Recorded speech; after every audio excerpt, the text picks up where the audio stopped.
Hi, everyone. On today's podcast, we're going to talk with Jessica King, an EBB Childbirth Class graduate, about her and her wife's journey to parenthood, navigating pregnancy, and having an amazing birth experience despite having back labor.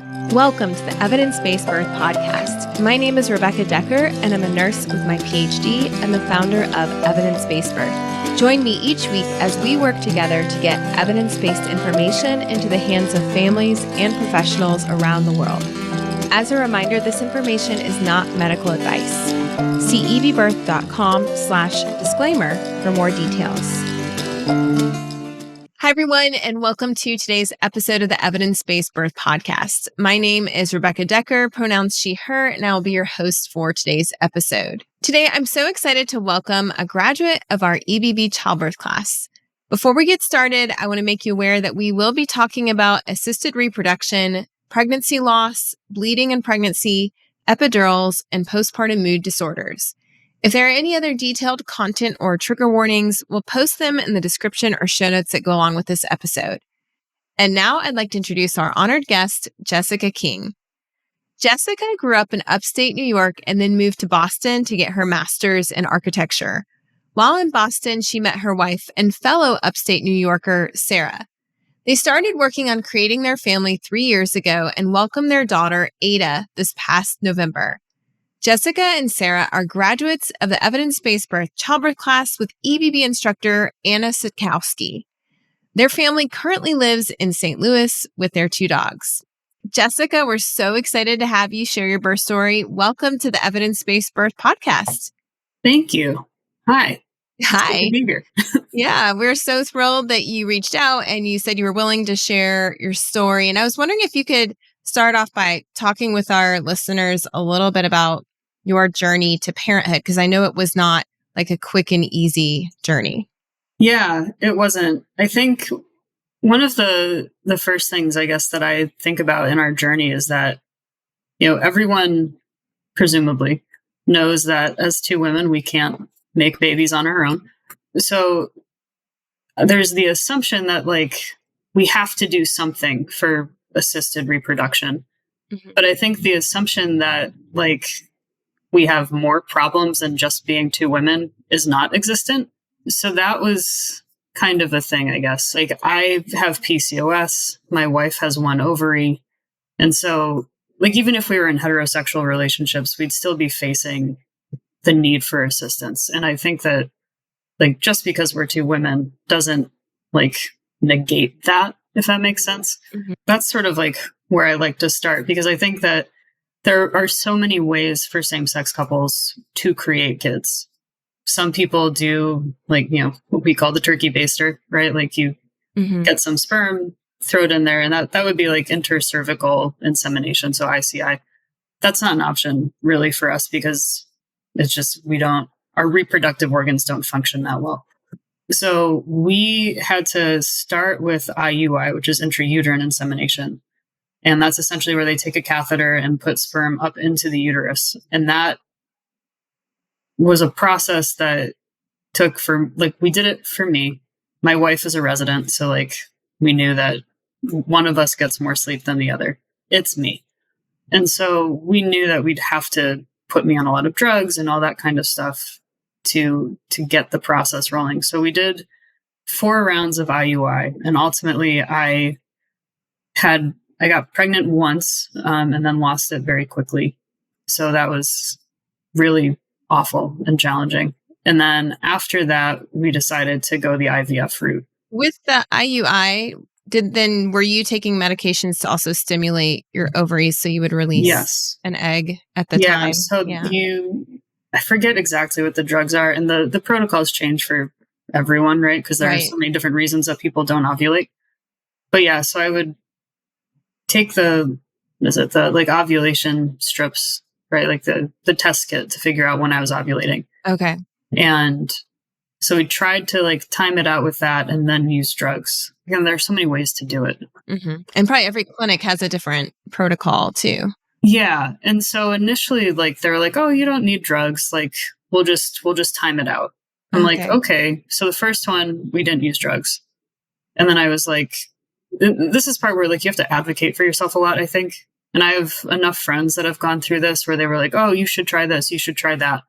And I also have like a large community online of people who have gone through it that I was able to find. So using like other people's experiences was really helpful for me, because then I was able to better advocate for myself with my physician. And so I was like, that protocol didn't work. Let's try this. And they said, oh, well, that isn't the best for you, but we can do this. And so I was able to take that knowledge and then, kind of get more and more successful, if you will, with it, or at least seemingly more successful. Like making some progress with. Yeah. It feels, I guess it feels like there's some control over an uncontrollable situation when you're able to say, well, I want to do this and let's try that. So even though it didn't yield a successful pregnancy, it still felt like I was taking steps in the right direction. So we did 3 medicated IUIs, and the second of the medicated was successful. And then we did a 4th just because why not? And we had time to kill basically before starting the IVF process. I was like, well, like if we can get it done and we don't have to do IVF, like that's saving a lot of money. It's saving a lot of like, stress on our bodies, and, gets us more time, right? Like we can kind of start this going. So yeah, but ultimately we ended up doing IVF, and what we did with IVF was reciprocal IVF. So I carried Sarah's embryo, and we both went through the retrieval process. So at this point, we now have like a ton of embryos on ice, because Sarah, with her like one successful ovary, or I guess one existing ovary rather, was able to produce, I think, like 7 embryos. And then for me, and this part actually kind of gave me a little bit of solace when it came to the fact that I'd had this lost pregnancy, in that like they retrieved close to like 35 eggs from me. And then of that, only 14 of them sort of matured to the embryo stage. So it's like my eggs are also just a little wonky. In addition to like not coming out on a regular basis, they're also like, maybe not the best. So it made me feel like less like it was my fault. Like it explained what had happened, and that there was probably nothing you could have done differently. Exactly. It was like, okay, that's just an unfortunate anomaly that happens, and it's not anything I was in control of. So that was, it still was awful, and it still like doesn't feel great, but it does make me feel a little more like at peace with what happened. I ended up getting ovarian hyperstimulation syndrome, so we had to put my transfer on hold. And can you tell our audience a little bit about like what that is for our listeners who aren't familiar with it? Absolutely. So when you're going through IVF, the goal is to have your ovaries create as many eggs as possible. And so they put you on a lot of drugs and all that fun stuff. And for people with PCOS, I think it can happen to anybody, but I think for people with PCOS, it's a little bit more common because we produce more eggs all the time. They just don't necessarily reach maturity. And so what happened is I had produced so many eggs and my estrogen levels got so high that my body thought I was pregnant. And so when they retrieve the eggs, there's a lot of fluid that then goes to fill the void where the eggs were. And because your body thinks it's pregnant, it holds on to that fluid. And so basically what happened was all the fluid and some of the blood that comes just because they go and they puncture your ovary to get the eggs out. And so there's blood and fluid that typically doesn't do much and your body sort of absorbs it and it's fine. But because my body was holding on to all of this fluid, my abdomen got very swollen and I just had a bunch of free fluid hanging out in my abdomen for like a very long time. And it was really, really painful. I ended up having to go back to the hospital after the procedure. Luckily, I didn't need to have anything to drain it. It's sort of, they were just like, you can do this yourself. You're okay, but be very, very careful because you can torse an ovary. I think that I like temporarily like flipped my bowel because I had this moment of just like excruciating pain that lasted for like 10-ish minutes. And then like my wife and my mother were both there and they were able to get me into like a better position. And then things sort of like calmed down. And it was still really painful. It hurt a lot to move. And like I was out of pants with buttons for a solid 5 weeks. Right. Just waiting for it to go down on its own. Yeah. And it's like hard to walk and and it's. Did your legs get swollen too, or just your abdomen? No, just my abdomen. My legs got very swollen during pregnancy. But during the first phase, it was all abdominal swelling, and it eventually went down. And it was just, I unfortunately had to take time off of work and all that kind of stuff, just because I couldn't sit upright, but I also couldn't lay flat. It was, it was a lot. But so that's a potential side effect of the egg stimulation and retrieval. Yeah. And it's it's one of those things where like you see all these ads that's like, oh, like everyone should be like storing their eggs. I'm like, you say this as if it's like, oh, like I'm going to blink and magically. Well, first of all, it's really expensive. Well, that's, yes, that's one part. Is it is, and very then the other expensive. part is that it's an invasive procedure. Yeah, and it's not like as simple as they make it out to be. Yeah. And so I get a little like huffy when I see these influencers online being like, oh, like I had my eggs retrieved. I'm like, if you don't have to, I wouldn't. Like, I wouldn't recommend it to anybody. And I hope that is something that people know when they go into the procedure, like ahead of time, instead of. If they're given like true and informed consent. Yeah. Yeah. Because it is no small endeavor. Even for my wife, like she, was walking around with a giant ovary in her abdomen for a while because your ovaries swell up because they're so filled with eggs. And so like, she's a perfectly healthy, like sort of typical person, just, sans an ovary. And so, but like, even for her with just the one taking up all this space, it's like, it's not comfortable. It's not as though you can like, go and do all the things you want to do. Like you shouldn't be doing yoga. You can't go and like move around quickly. You shouldn't be lifting stuff. So it's not a small feat by any means. And I feel like I'm sadly a big fan of The Bachelor. And so I see all these like post-Bachelor influencers. They're like, oh, like I'm freezing my eggs because I didn't win. It's like, that's not a good enough reason, in my opinion. I mean, everybody is obviously free to do what they want and all that. But I do hope that there's like genuinely informed consent because it's not small and it's not easy. Mm-hmm. Yeah. So what happened next? Then they had to prepare your body to implant the embryo. So if I had been transferring is what they call when they put the egg in, or the embryo at that point. If I had been transferring my own embryo and I hadn't had OHSS, I could have transferred probably 5 to 7 days after the retrieval. And so that's a fresh embryo transfer. And basically what happens is they retrieve the eggs, they inseminate them, and then they grow them out to a blastocyst stage of, I think, 3, 5, or 7 days, sort of depending on you and your history and all that kind of stuff. And then they grade them. And basically you want like the best graded embryo to be the one that they put in you. So then they implant them and then you take a bunch of hormones and hope for the best. For me, because my body had to recover and because I wasn't retrieving my own embryo or wasn't receiving my own embryo, there was a bit more to it because the way your hormones work is different when it's someone else's, I guess, because like you're not quite in sync the way you're supposed to be.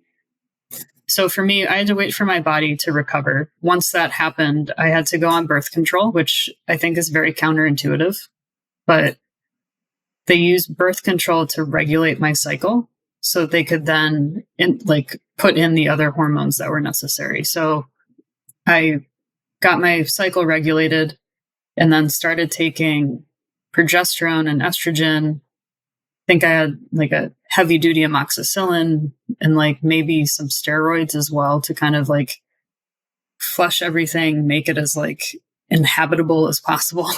And then had the embryo transferred, and which is also like, it's not an invasive procedure, but you do go in and it is in a sterile room, like a procedure room. And then they use a catheter and they place it up into the uterus. And then you keep taking meds and hope for the best. So I was doing, I think, an estrogen shot, or no, progesterone shot once a day, and then estrogen pills 3 times a day. And so that that got interesting, I guess, because I had to travel for work. And so, generally they're like, if you're, pregnant, you kind of don't want to say stuff until the first trimester is over. I don't quite understand the rationale behind that, but that's what I hear. So I'm on a business trip with my boss. I'm like, oh, I'm going to have to somehow explain that I need to be back in the hotel room at this specific time. I'm not drinking. And I'm going to ask for a well-done steak because you shouldn't eat rare meat. I'm so basically acting like you're pregnant. Yeah. Yeah. Because you're trying to get pregnant. Yeah. Exactly.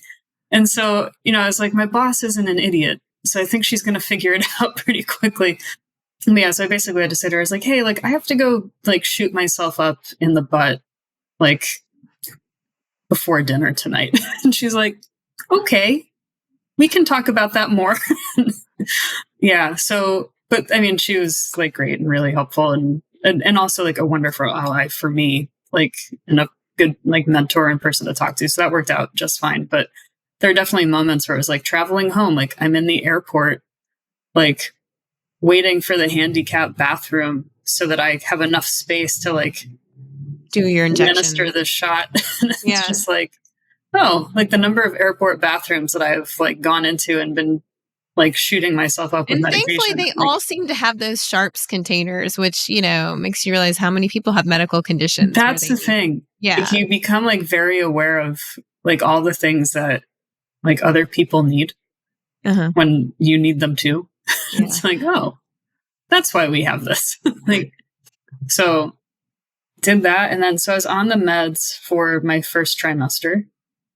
And then I got to stop taking them, and it was great. You got a positive pregnancy test then? I did, yes. So we got a positive pregnancy test on the first round of IVF, and that was wonderful, but also terrifying. And actually, because of having the loss, I was very on edge for most of my pregnancy. Before I went into the doctor to confirm the pregnancy, I had a subchorionic hematoma that ruptured. And so it was all of a sudden just a ton of blood, rushing out of my body while I was at work. That would be scary. Yeah. It was absolutely awful. And I ran to the bathroom because what it feels like when you start essentially having what that feels like. And I got in there and I was just I've never lost that much blood from a period in my life. Hopefully not in any other time either. Actually, I can't think of another situation in which I've lost that much blood, but that was terrifying. And there was tissue and it just kept flowing and flowing and flowing out. So I was convinced that I was miscarrying. And I was just sobbing in the bathroom. HR came in, and our HR rep is fantastic too. So she was holding me as I was sobbing, and then kind of got myself cleaned up and rushed to the doctor for my already standing appointment, which was great. And so we got in there, and my wife met me, and I was just kind of a wreck and in shambles. And we walk into the room, and the ultrasound tech's okay, so we're confirming pregnancy. And I was no, I'm pretty sure I just miscarried, see what's up. And sure enough, there's a little sac and a little heartbeat. And I was you've got to be kidding me. It was genuine surprise, which I think it was horrible to go through it, but it was a really, really nice surprise to be oh, so why am I bleeding so profusely? And she's oh, well, here's this hematoma, and that's what happened. I'm oh, okay, well, great. But yeah, so we saw that, the little sac and little valves moving, and we're oh, look at that. And it was just, incredible. It was amazing to sort of see, especially because they show you a picture of the embryo before they implant it. So we saw our daughter at the very, very earliest stage. And then we get to see her as this tiny little sort of valved thing. I guess, embryo still. You're just like seeing all these stages of development that you don't normally get to see. Yeah, it's like so neat. And then I went to I graduated, if you will, from our reproductive physician into like the OB, and they, carried me through to the rest of the pregnancy. And I wouldn't say that I loved pregnancy. It was not my favorite. I had a lot of nausea in the first trimester and had really low blood pressure for a lot of it. And then at the end, my legs got very, very swollen and I was just generally uncomfortable. But like, it's just awesome to have our daughter. Like, it kind of like, she's so great that it sort of makes up for all the rest. Yeah. So, yeah. So it was like, it was worth it, but it wasn't 100% worth it. Yeah. Like I would do it again, but I also distinctly remember looking at Sarah, like while I was in labor and saying surrogate. So, it's, you go back and forth, but all those happy feelings that come after the baby arrives is like, just like everything else is sort of a wash. Yeah. There's a little bit of amnesia, I think, after 100%. Yeah. I think that's nature's way of making sure we don't always just stop at one. Yes. So some people do, obviously, but not everybody. So tell me, how did you find out about evidence-based birth in the EBB Childbirth Class? So I wanted to get a doula, mainly because I know that my wife as a resident has very little time. And so I knew that I would need someone who like had their wits about them and had the time to actually learn all the things in the room with me. And like, not that I don't think my wife can do that. I just know that she doesn't have time to be as prepared as I would want her to be. So we started interviewing doulas, and one of the doulas we interviewed was our teacher, Anna. And she didn't have like time for us in her schedule, but she said, I do teach this class. It seems like something you two would be really interested in.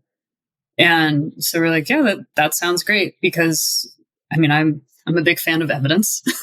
My wife, being in the medical field, is also a pretty big fan of like data-driven things. And so it just seemed like a very good fit. And then I also, prior to being pregnant and like trying to get pregnant, pregnancy was one of my biggest fears. And like irrational. Pregnancy. Both. Pregnancy. I mean, all of the above. All of them. There's like, and it's irrational, right? Like I'm married to a woman. We've been together for 10 years. And yet like probably 7 of the past 10 years, I've been like, oh no, what if I get pregnant? It's like, well, that's very unlikely to happen. There's a very deep fear. Yes. Yes. So I thought it would also just be very good for me to learn more about the process, since I'd sort of tried my best to ignore it for a very long time. And yeah, so we signed up for the class, and I am a very firm believer that knowledge is power. And the more you know, the better you can advocate for yourself. Because I always have this assumption wrongly that like, everyone's focusing on me, right? Like all my doctors are focusing solely on me all the time. And that's just not true. They don't have time. And like, they know what they know, and they're going to do their jobs, and they're going to do their jobs well. But if I can advocate for myself, that makes their job easier. And it also makes it so that I'm, more in control of what's happening. Yeah, you're safer if you know what's going on. Exactly. Mm-hmm. And so I'm very much like, I want to read and know everything that I possibly can so that I can maintain some semblance of control. And I found that taking the evidence-based birth class and then also listening to the podcast made me a much better advocate for myself when it came to how I want to go through the birthing process and things that I wanted during pregnancy, I guess, like to better understand ahead of time so that I could then make decisions. I also read a book that was like about pregnancy and like evidence in that realm. And so that was also really useful to, help me figure out how to sleep, right? Like I'm a back sleeper and you're not supposed to sleep on your back, but like evidence doesn't quite support that as much anymore. And so it's like those types of things like make me much calmer. So the more I could learn about being pregnant, about giving birth, going through the process of labor, the happier I was as a woman who was carrying a child. And what were some of the things you learned from the childbirth class that maybe struck you or that you weren't aware of before or made you think differently? I think like one of the biggest things was probably just like the use of Pitocin and just sort of like the side effects of it and how it impacts like the full process. Because I think I'm of the view that we over medicate all the time in this country. And I think Pitocin is not necessarily different from that, right? Like we want to make things easier for people. So we're going to just speed things up by throwing this in without necessarily talking about what the other implications are of that. Like, what does it mean if I'm taking Pitocin? What does it do for like the rest of my labor? How does that impact it? And like, what happens if it's not quite working? How is that going to make me feel?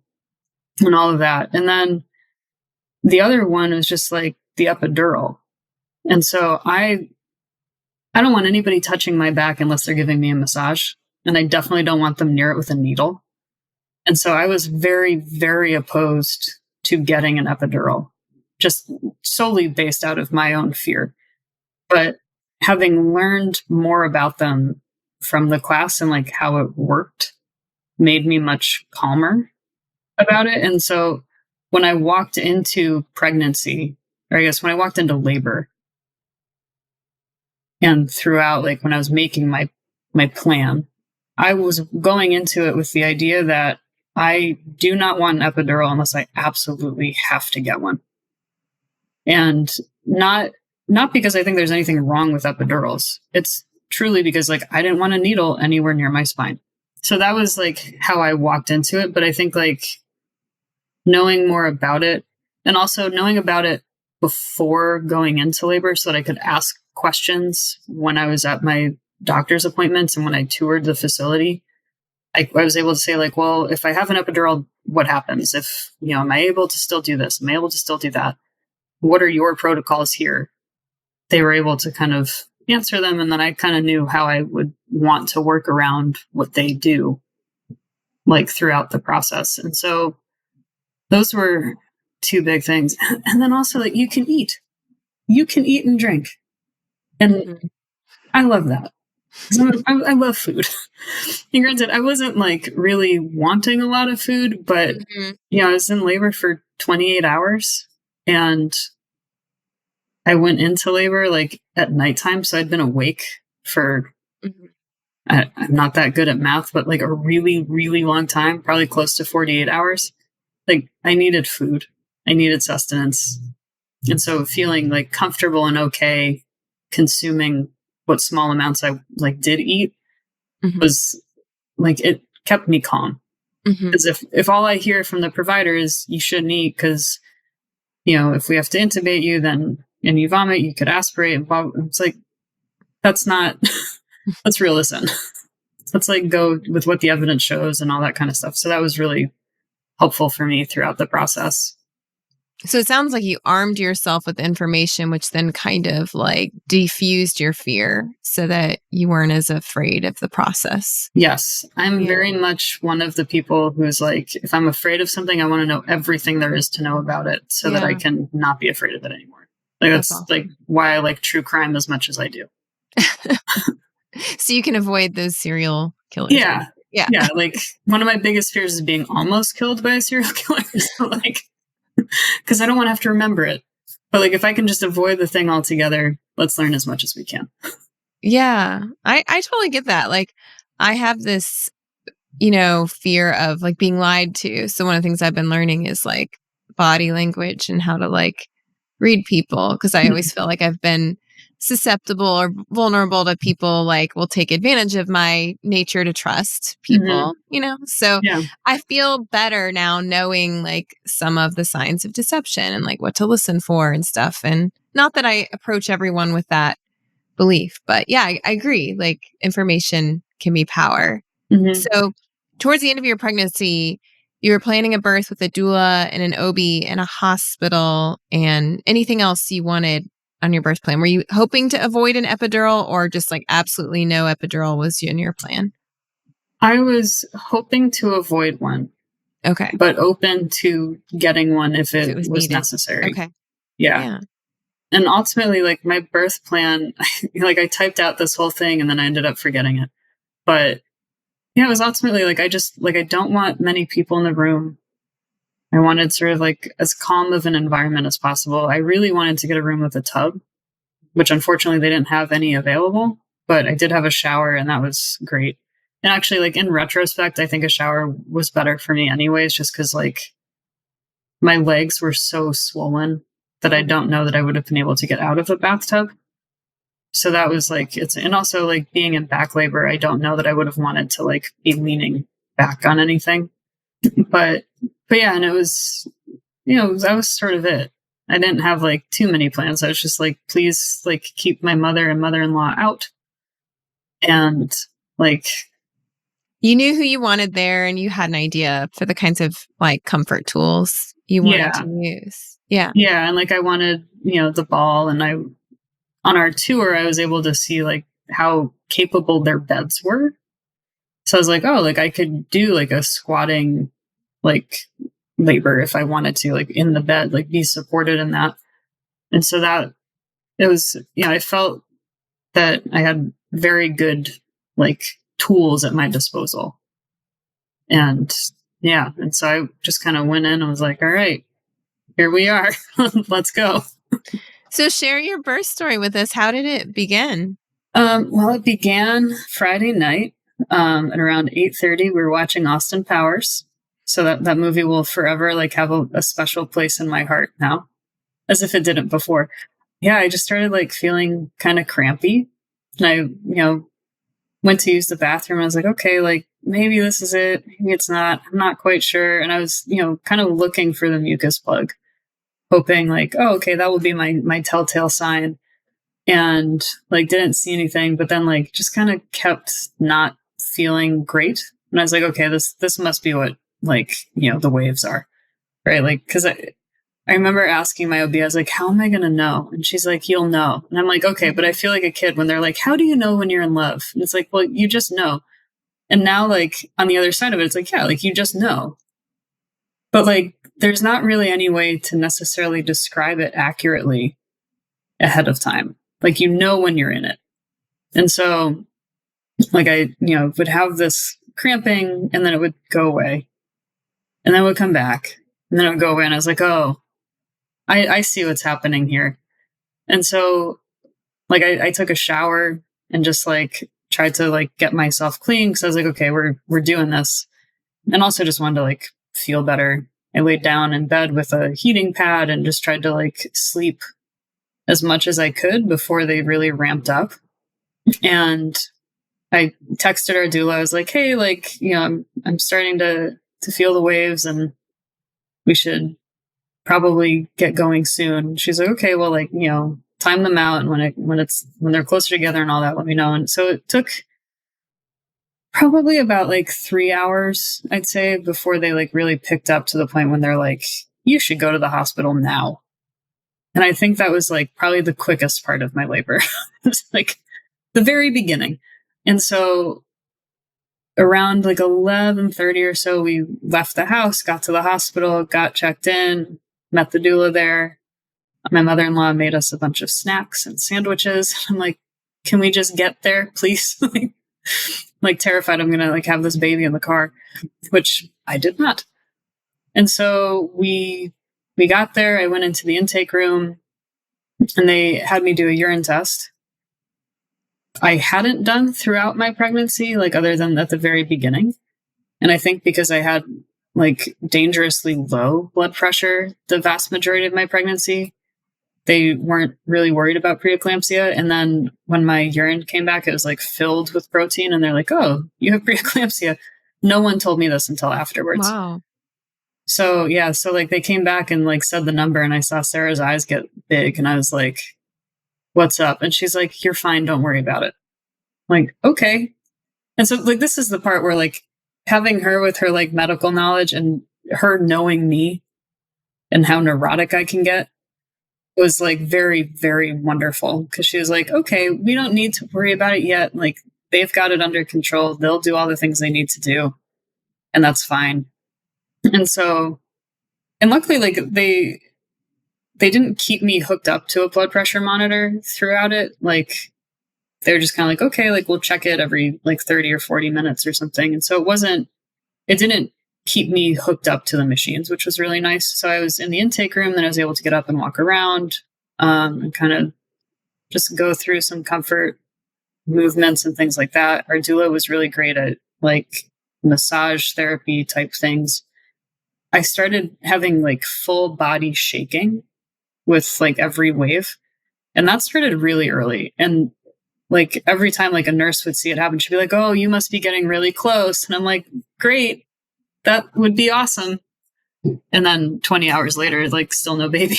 And so I had like full body shaking with every single wave, kind of almost from the beginning. And the baby, she also like wasn't quite positioned right. And so we did some like spinning baby work. And they were able to get her like into a better spot, which was really great. But yeah, so then I was just kind of going through different comfort measures and stuff like that. I finally got like into my like labor and delivery room. And that's where I was able to like get in the shower and like kind of move through the process of labor. And it got to the point where like my legs were super swollen. So I'd like, they wanted me to be able to lay down so they could try and get the fluid out of my legs. But I couldn't lay down because I was in back labor and I was having these like full body shakes and I was just like losing so much energy from them. And so at that point, I was like, Sarah was very much like, can you please just get the epidural? And I was like, I mean, maybe. And I like started thinking about it. And I looked to our doula and she was like, how sure are you right now? I was like, oh, like 60, 40. And she's like, then wait. She's like, wait until you're more like 90%. I was like, okay, like that's a good plan. Cause you know, I don't want to jump to something I don't want just because like in this moment it feels a certain way. And so, you know, we just kind of kept walking back and forth through the room. You're using a lot of movement and a lot of positioning. Yeah. Okay. Lots of that, like was on the ball, like bouncing. My whole like mindset was that I was a cranberry in a bog, just like floating out in the water. Like just, that's like my happy place. I like that visualization. I've never thought of that one. No, I loved it. I love just like bouncing on that ball. But then it got to a point where I think it had been, oh golly, probably close to like 18 hours or so of this like full body shaking, back labor, and very swollen, painful legs. And then I had this like one just like really, really painful wave that came. And I was just like, okay, like I'm tapping out, get me the epidural. And so Sarah and I had like essentially a safe word where, cause I wanted to make sure that like I was very, very sure that I wanted them to like put a needle in my spine. Cause again, like terrified. And so I told Sarah, I was like, if I say Beetlejuice, Beetlejuice, Beetlejuice, that means bring them in. And cause I was like, well, I should say it more than once. And I was going to say paralyzed because that was like my biggest fear was that I would be like paralyzed from wherever down because they like screwed up my spine. But paralyzed is like too big of a word to say 3 times. And it was like, when I was thinking about it, it was around Halloween. So I was like, oh, Beetlejuice, Beetlejuice, Beetlejuice. And so I got to that point and I looked at her and I was like, all right, Beetlejuice, Beetlejuice, Beetlejuice. And she's like, okay, bring him in. And like everything happened. And so they, you know, it was an attending and a resident that did the epidural, which if you can get like a CRNA to do it, that would be my preference. That's what we tried to get, but like the one on call like wasn't available, was working with someone else. And so my epidural ended up being challenging because my body was so swollen.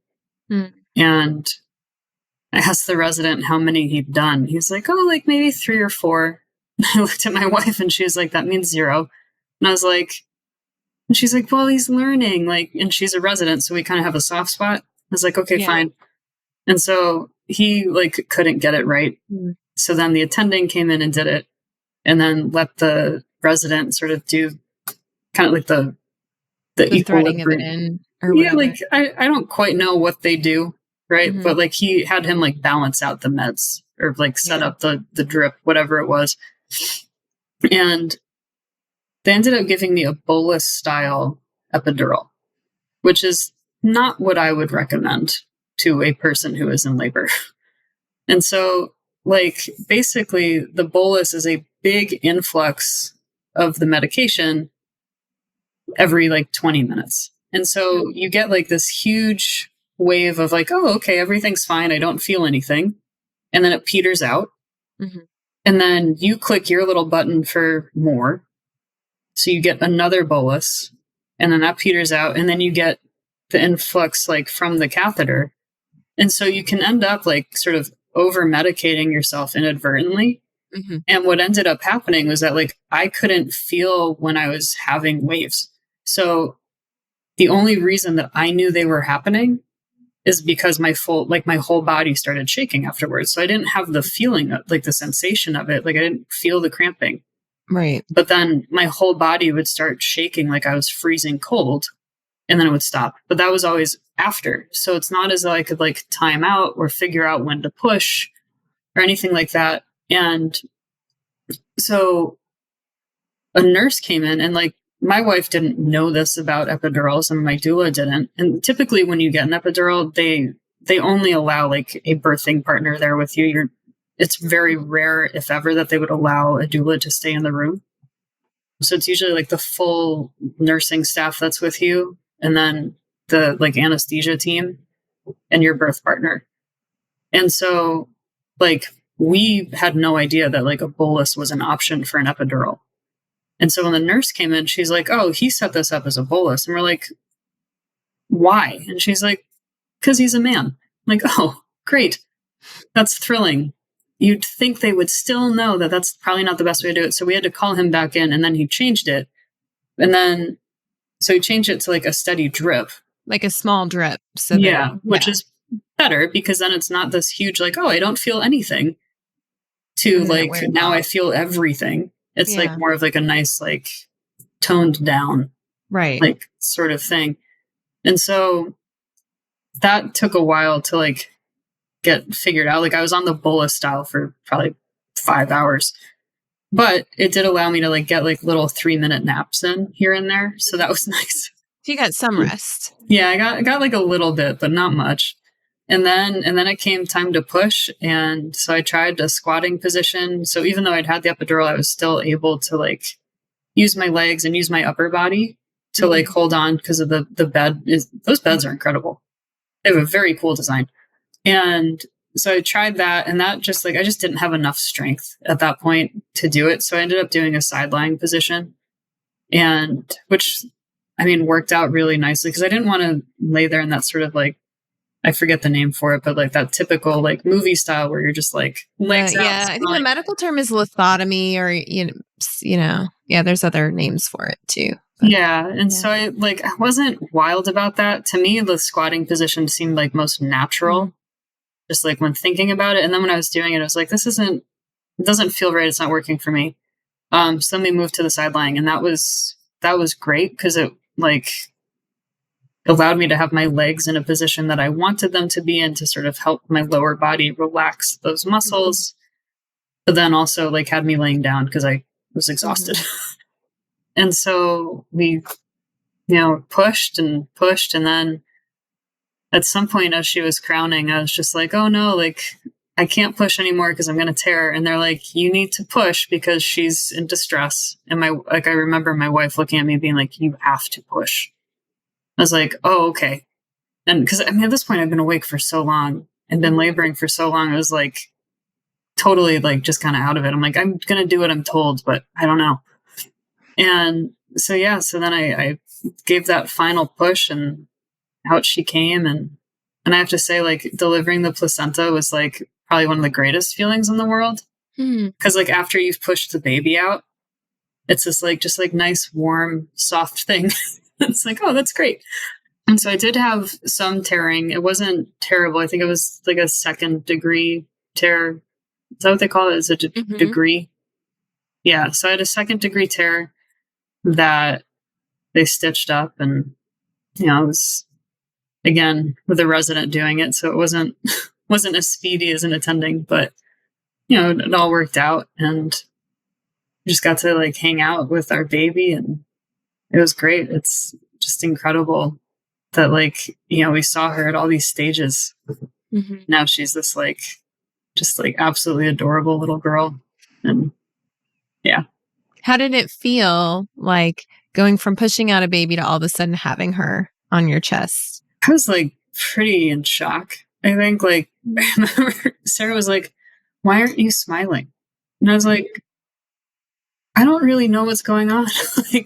like she's like, "Aren't you happy?" I'm like, "Yeah, I am." But like, I was just like so out of it. But then, like, it was just like, you have this tiny human like on your chest, and it's just like incredible. And I, you know, I said hi, I introduced myself, and like, I was amazed at how long her fingernails were. That was, I think, very long fingernails. But I was just like sort of filled with wonder and awe, and just like blown away at this like little person that we'd been, you know, just like anxiously waiting to meet. And yeah, it's just incredible. Like, you know, she's finally here, and it was awesome. And then they, you know, they took her away briefly to get like her weight and stuff, and, you know, like her weight, her height, head circumference, all that kind of stuff, and then brought her right back. And we just like hung out for a while they waited for our recovery room. Yeah, it was just wild. It was just incredible. Like, all the stuff leading up to it is just like so worth it, because she's just the greatest. So, and what was your postpartum experience like in the weeks following the birth? It was interesting. So she was born like shortly after Thanksgiving. And so there's that like month between Thanksgiving and Christmas when it's like, okay, well, family wants to be here for Christmas. They also want to be around for the birth. So then we ended up having like both of our mothers living with us for a month. And that was a lot. I think that's too much help, quite honestly. But at the same time, I was like, what are we going to do? Like, send them away and then bring them back like a week later, and it's all that. So we had a ton of help, which ultimately ended up being great in certain capacities. Sarah had to go back to work, not immediately. Like, she got 2 weeks off, I think, actually. Like, she fully took it, which was great. And I ended up needing extra help, though, because so one thing that I wish that I had known ahead of time, I guess, is that like, they tell you like, oh, your milk will come in and it will be right on time and it will be plentiful and it will be perfect and it's all your baby needs. And that's not true. And so I'm trying to think of how to phrase it. Like, so my milk ended up coming in late. And so Ada wasn't getting enough food, even though like I was nursing for, you know, the appropriate amount of time, right? Like, as if that means anything, because you don't know how much is actually coming out. But so she just like was not getting enough. And she ended up losing a lot of weight. She got very jaundiced and was sick. And so we had to supplement with formula until my milk came in. And then in addition to that, she just like wasn't great at latching. So that was another just like not good experience. And so we had to work with a lactation consultant and all that kind of stuff. And eventually, like, she's picked it up. She's great. I am now an overproducer, which has pros and cons. But during that time when she was like just really sick, it was really useful to be able to have like, you know, like one of our mothers would stay up late and give her a bottle. And then, so like, I still had to pump, but like, at least Sarah was able to get some sleep, which allowed me more time to rest during the day. And so like having those people who can like basically make it so that you can sleep as often as possible was really helpful. And yeah, and so now like it took probably 4 weeks, I think, for like her to learn to latch properly and for me to produce enough milk, like as much as she needed. And yeah, and I think she understood, but I like remember stating to my mom and my mother-in-law, I was like, if she doesn't get this latching thing worked out, like I'm done at 6 weeks. And mainly because I was like, the antibodies that are there, I wanted her to have as much as possible before like her immune system like kicked in a little bit more. And then like that day, she was like, oh, I know how to do this now. I'm like, oh, fantastic. So yeah, so that was one part of it. And then I also like, I don't think I had much of like the baby blues, right? Where you have that sort of like hormone shift to, within the first couple weeks. But I did find that my mood probably around like 2 months became like much more labile, right? So I didn't feel terribly depressed. I didn't feel terribly angry. I didn't feel terribly happy or anything. But it was like, if I felt an emotion, it was like way more than what it typically would be. It was like very much like a pendulum swinging back and having forth. a lot of swings. Yeah, and which is not common for me. Like I describe it as like if my mood is like walking down a sidewalk, my sidewalk is like usually a pretty good sized sidewalk, and it became like a balance beam. And so that got dicey. And then Ada discovered her thumb, which came with the most obnoxious slurping sound I have ever heard in my entire life. And I was like, I need help because I'm like, I should not be feeling this angry about the fact that my daughter discovered her thumb. Like, yeah, my mom and my wife were like, what are you talking about? Like, this is a great developmental milestone. Like, why are you so upset? I'm like, if she slurps that thumb near my head another second, I'm going to explode. And I was like, and then I felt horrible for feeling that way, which is like a very normal thing to feel, but also not, it doesn't, just because it's normal and people experience these things doesn't make it feel any better. So I, like, throughout my pregnancy and postpartum, I have stated, like, I am concerned that I will have, postpartum depression or postpartum anxiety. And so I really wanted to be in front of that. So I made it very well known as like parents, wife, siblings, friends, like, this is a concern of mine. I'm letting you all know so that you can like keep an eye out, hold me accountable, and like just make sure we're all paying attention. And so luckily, the safety net was like, you need help, go to the doctor. And so went to the doctor, got me on some meds, and now I'm like back to my normal self, which is very nice. So yeah, it's good to hear that you had help and support and knew that it was a possibility that you might need help. Like, it's so common. It really is. And like the number of my friends who've reached out to me and been like, hey, just wanted to check in because I had this experience, has been like, oh, like I really am, like, I'm not alone in this. And I knew that I wasn't ahead of time, but it's also like when you have people reaching out to say, hey, this was my experience, like, how are you? It's really helpful to know that those people exist and that they're there for you, and that you aren't alone. And that there's not anything to be ashamed of either. Because I think that's, at least, I think a lot of people feel ashamed about their mental health in general.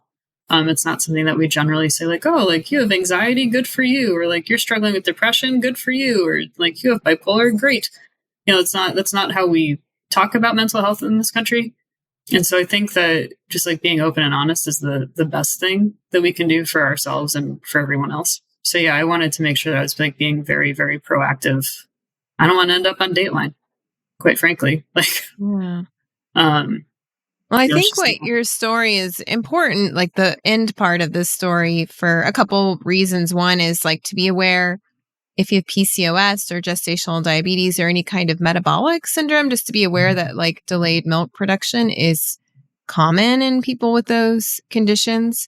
And then the other point is just being aware of your mental health and like having a team like support lined up and like everybody kind of knowing the warning signs. And in the EBB Childbirth Class, we try to include like extra copies of the screening questionnaires in your workbook, just so that like, instead a reminder, like 6 weeks after your baby's born to start tracking this, because that's kind of like where you need to be alert that starting around then. Yeah. Yeah. And that questionnaire is really helpful because even it's just like, well, I don't feel this way all the time. I'm fine. It's like, well, it's not quite how that works. So it was like very useful to have the screening test to be able to like, oh, well, like in the past 7 days, have you felt this way? Like, yes. And so, yeah, very useful. So thank you so much, Jessica, for sharing your story and all your experiences and being so candid about everything. Do you have any final words of wisdom or advice for planning on entering pregnancy or parenthood soon? I guess like the biggest pieces of advice that I would have is just try and build your support network as best as you can. I think that having a good support network for various things was what made the whole process manageable. I wouldn't say it made it easy, but like I had a very, very good community when I was trying to conceive of women who had gone through assisted reproduction, and having that support group was really useful. So whether it's a Facebook group or an in-person group or something on Reddit, but like a place where you can talk about what you're going through with other people is really, really useful. Because I think so much of the time we sort of like live in this like, oh, well, I shouldn't really be talking about this and it's not comfortable and people don't want to know that. So I'm just going to do it alone. And it's just like, don't do that to yourself. Like there's nothing shameful about not being able to get pregnant. There's nothing shameful about having emotions about that or having emotions during or after pregnancy. It's all part of the human experience. And so just being honest with yourself and being honest with the people around you and like building that support network as best you can is like the best thing you can do, at least in my opinion. So. Thank you, Jessica. I think it's important for our listeners to remember there's no reason to do it alone, and finding support is key. Yeah, so absolutely. Reach out. Yeah. Thank you, Jessica, for sharing your story. We appreciate having you on the podcast. Thanks for having me. This podcast episode was brought to you by the Evidence-Based Childbirth Class. This is Rebecca speaking. When I walked into the hospital to have my first baby, I had no idea what I was getting myself into. Since then, I've met countless parents who felt that they too were unprepared for the birth process and navigating the healthcare system. The next time I had a baby, I learned that in order to have the most empowering birth possible, I needed to learn the evidence on childbirth practices. We are now offering the Evidence-Based Childbirth Class totally online. In your class, you will work with an instructor who will skillfully mentor you and your partner in evidence-based care, comfort measures, and advocacy, so that you can both embrace your birth and parenting experiences with courage and confidence. Get empowered with an interactive online childbirth class you and your partner will love. Visit evidencebasedbirth.com/childbirth class to find your class now.